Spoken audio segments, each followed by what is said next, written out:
வணக்கம். டிரிபிள் அகாடமியிலிருந்து ஜோதிட ஆஸ்பத்திரி வரதராஜன் என்று நான் பார்க்க இருக்கும் தலைப்பு வாழ்க்கை துணை பிரிந்து செல்ல ஜாதக அமைப்பு என்ன. ஒரு சின்ன தலைப்பு தான். நம்ம சேனலில் சப்ஸ்கிரைப் பண்ணாங்க, சப்ஸ்கிரைப் பண்ணுங்க. அப்போதான் பதிவுலாம் வரிசையாக வரும். பார்த்து பயனிடலாம். ஜோதிடத்தை எளிமையாக படிக்க ஆரம்பிக்கும். 9788250439 இந்த நம்பர் கால் பண்ணுங்க. டிப்ளமோ இன் அஸ்ட்ராலஜி அதோடு சேர்ந்து ஒன்று டிப்ளமோ இன் அக்குபஞ்சர் பேசிக்ஸ் தான் வருமா கோர்ஸ் நடக்குது. ஆர்வமுள்ளவர்கள் பிரபஞ்சம் அனுக்கிரகம் பெற்றவர்கள் அனைவரும் படித்து பயனிடலாம். இப்போ வாங்க தலைப்புக்குள்ள போகலாம். வாழ்க்கை துணை பிரிந்து செல்ல ஜாதக அமைப்பு என்ன. திருமணம் செய்ய இன்றைய காலகட்டத்தில் ஜாதக பொருத்தம் பார்க்காமல் நட்சத்திர பொருத்தம் மட்டுமே அதிகம் பார்க்கிறார்கள். நட்சத்திர பொருத்தம் பார்த்தாலும் ஜாதக பொருத்தம் பார்க்க வேண்டியது கட்டாயமான அவசியம். மேலும் பெற்றோர்கள் தங்களது பிள்ளைகளின் ஜாதகங்களை சிறு வயதிலேயே நல்ல ஜோதிடரிடம் அதன் தன்மை பற்றி அறிந்து வைத்துக் கொள்வதும் நல்லதுதான். திருமண யோகம் என்று பார்த்தால் ஒரு சில ஜாதகருக்கு 21 வயதிலேயே திருமண யோகம் வந்துவிடும். எனவே பெற்றோர் அந்த வயதினிலே நல்ல பெண்ணை பார்த்து திருமணம் செய்து வைத்து விடுவது கண்ணியமாக இருக்கும். இல்லாவிட்டால் தானே திருமணம் செய்து கொள்ளும் வாய்ப்பு வந்துவிடும். இன்னும் சிலருக்கு ஜாதகப்படி 32 வயதில் தான் திருமணம் நடைபெறும் என்று இருக்கும். அவர்களுக்கு என்னதான் தேடி பார்த்தாலும் நடக்காது.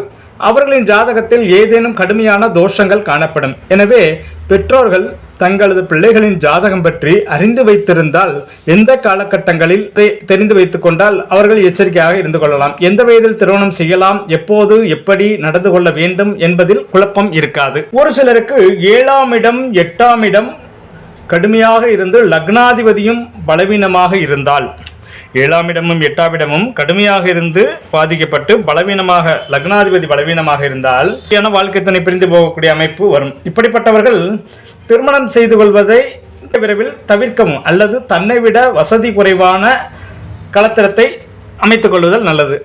அதாவது திருமணத்திற்கு வருபவர்கள் எல்லாம் முகம் சொலிக்கும்படியான வீட்டில்தான் பெண்ணோ மாப்பிள்ளையோ எடுக்கும்படியாக இருக்கும். அதுதான் அந்த ஜாதகருக்கும் கூட நல்லது. எனில் 7ஆம் இடமும் 8ஆம் இடமும் பாதிக்கப்பட்டு இருந்தால் திருமண வாழ்க்கையில் ஒரு குறைபாடு இருக்கும் அல்லது அவர்களை விட சிறிது தாழ்ந்த நிலையில் இருக்கும் பெண்ணையோ மாப்பிள்ளையோ எடுத்தால் அவர்களுக்கு திருமண வாழ்க்கை சிறப்பாக இருக்கும் என்பது அவர்களுடைய ஜாதக அமைப்பு ஆகும். சிலர் தாந்திரிக பரிகாரங்களை செய்து மேற்கண்ட அமைப்பை மாற்ற நினைத்தால் திருமண வசதியான இடத்தில் அல்லது அவர்களுக்கு சமமான இடத்தில் பெண்ணோ மாப்பிள்ளையோ அமைந்தாலும் கூட திருமண வாழ்க்கை திருப்திகரமாக இருக்காது.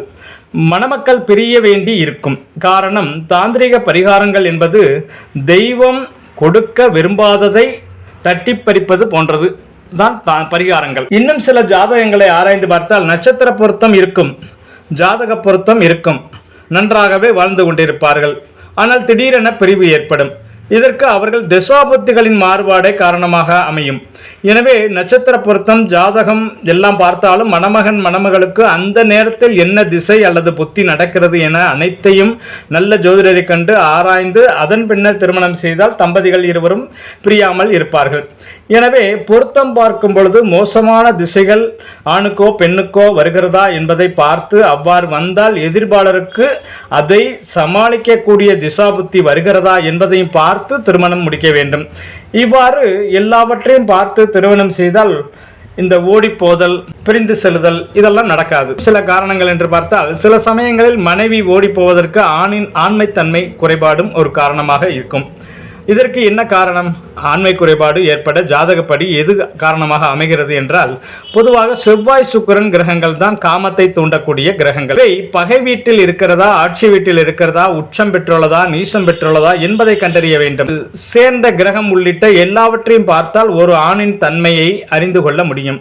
இதே போன்றுதான் பெண்ணின் ஜாதகத்தில் அவரது கர்ப்பப்பையின் தன்மையை அறிந்து கொள்ள முடியும். இதன் அடிப்படையில் லக்னத்திற்கு 3ஆம் இடம்தான் போகஸ்தானம். எனவே 3ஆம் இடம் நன்றாக இருக்கிறதா என்றையும் ஆராய வேண்டும். அதற்கு அடுத்து சுக்கிரன் செவ்வாய் எங்கு இருக்கிறார்கள் என்பதை பார்க்க வேண்டும். சுக்கிரன் நல்ல இடத்தில் இருந்தால் ஒருவனுக்கு ஒருத்தி என்ற நிலைப்பாடு இருக்கும். சுக்கிரன் பாவகிரகனுடன் சேர்ந்து சனியும் சுக்கிரனும் பார்த்து கொண்டால் அவர்கள் தாம்பத்தியத்தில் அவ்வளவு எளிதாக திருப்தி அடைய மாட்டார்கள். மேற்கொண்டு பலரை நாடுவார்கள்.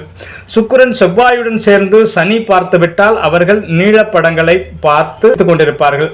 சுக்கிரனும் சனியும் ஒன்றாக இருந்து செவ்வாய் பார்த்தால் அவர்கள் பிறர் மனையை நாடுவார்கள். எனவே திருமண வாழ்க்கை திருப்தியாக இருக்காது. தம்பதிகள் ஒருவரை ஒருவர் பிரியாமல் இருக்க பொருத்தம் பார்ப்பதை நல்ல ஜோதிடரை அணுகி பொருத்தம் பாருங்கள். அவர் அந்த ஜாதகம் வேண்டாம் என்று கூறியும் வீடு வசதியை பார்த்து திருமணம் செய்து பின்னால் கண்ணீர் சிந்துவதை நிறுத்தலாம். அதிலிருந்து தப்பித்துக் கொள்ளலாம். தங்கள் குழந்தைகள் வரன் தேடும் வரன் பார்த்து கொண்டிருப்பவர்கள் தங்கள் ஜாதகங்களில் தங்களுடைய குழந்தைகள் ஜாதகங்களில் 7ஆம் இடம் 8ஆம் இடம் எப்படி இருக்கிறது, சுக்கிரன் செவ்வாய் நிலைமை எப்படி இருக்கிறது, 3ஆம் இடம் எப்படி இருக்கிறது, இந்த எல்லாம் தாங்களே பாருங்கள். பார்த்து கொண்டு அதற்கேற்ற மாதிரி எடுத்து நல்ல ஜோதிடரை அணுகி நல்ல வரன் பார்த்து அமையுங்கள். இதற்கு பரிகாரம் என்று பார்த்தால் ஒரே தீர்வுதான். இந்த மாதிரி அமைப்புள்ள ஜாதகத்திற்கு வாழ்க்கை துணை சேர்க்கும் பொழுது தங்களை விட அந்தஸ்தில், படிப்பில், அழகில் குறைந்த கலத்திரம் அமைத்து கொண்டால் திருமண வாழ்வை திருப்தியாக இருக்கும், நல்ல தாம்பத்தியம் சிறக்கும் என்பதும் உண்மை. ஆகவே இதை சரியாக கடைபிடித்து ஆரோக்கியமாக வாழுங்கள், ஆனந்தமாக இருங்கள். வாழ்க வளமுடன், வாழிய பல்லாண்டு. நன்றி.